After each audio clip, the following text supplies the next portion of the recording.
This is how you set the time on your Casio G Shock GA 100 in under 1 minute.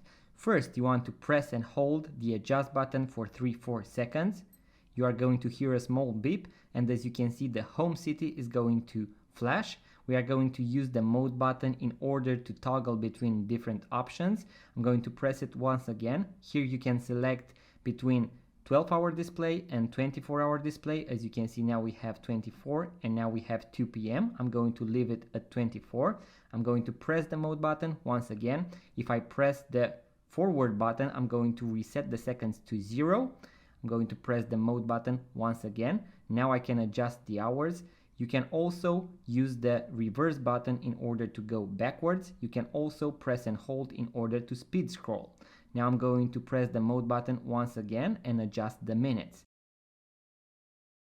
Once you are done, all you need to do is to press the adjust button and you are set. You have successfully set the time on your Casio G Shock GA 100.